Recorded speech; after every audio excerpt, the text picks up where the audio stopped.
শত চেষ্টার পরেও রূপকথার গল্প লিখতে ব্যর্থ হলেন লামিন ইয়ামালরা। চ্যাম্পিয়ন্স লিগের কোয়ার্টার ফাইনালে অ্যাটলেটিকো মাদ্রিদের বিপক্ষে মোট 2 লেগে 3-2 গোলের ব্যবধানে হেরে চ্যাম্পিয়ন্স লিগের কোয়ার্টার ফাইনাল থেকে বিদায় নিতে হলো লামিন ইয়ামালদের। বিস্তারিত প্রতিবেদনে। চ্যাম্পিয়ন্স লিগের কোয়ার্টার ফাইনালে প্রথম লেগে 2-0 গোলে পিছিয়ে ছিল বার্সেলোনা। ফল শুরু থেকেই কঠিন এক চ্যালেঞ্জের সামনে দাঁড়িয়েছিল কাতালান ক্লাবটি। তবে প্রথম লেগ শেষ হলেও আশা ছাড়েনি লামিন ইয়ামালরা।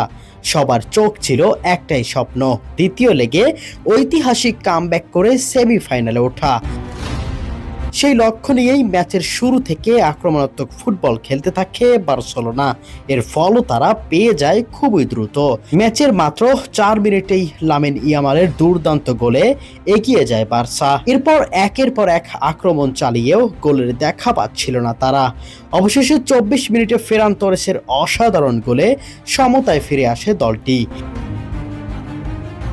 2 লেগ মিলিয়ে তখন 2-2 সমতায় বার্সেলোনা। নতুন করে জেগে ওঠে আশা, কিন্তু সেই স্বপ্ন বেশি সময় টিকল না। কিছুক্ষণ পরেই অ্যাটলেটিকো মাদ্রিদের লোকমানের দুর্দান্ত গোলে আবারও এগিয়ে যায় অ্যাটলেটিকো মাদ্রিদ। ম্যাচ জুড়ে টান টান উত্তেজনা আর আক্রমণ পাল্টা আক্রমণের লড়াই চললেও শেষ পর্যন্ত আর সমতায় ফেরাতে পারেনি বার্সেলোনা। 2 লেগ মিলিয়ে 3-2 ব্যবধানে হেরে চ্যাম্পিয়ন্স লিগ থেকে বিদায় নিতে হয় বার্সাকে। স্বপ্ন ভেঙে যায় শেষ মুহূর্তেই। ম্যাচের ফলাফল বাদেও এই ম্যাচে ছিল অনেক নাটকীয়তা, অনেক রোমাঞ্চকর টান টান উত্তেজনা ও আক্রমণাত্মক দিয়েই শেষ হয়েছে এই ম্যাচটি। শুধু গোলের ব্যবধানেই নয়, আক্রমণাত্মক ফুটবল, একের পর এক ফাউল, এমনকি লাল কার্ড পর্যন্ত দেখতে হয়েছে বার্সেলোনাকে।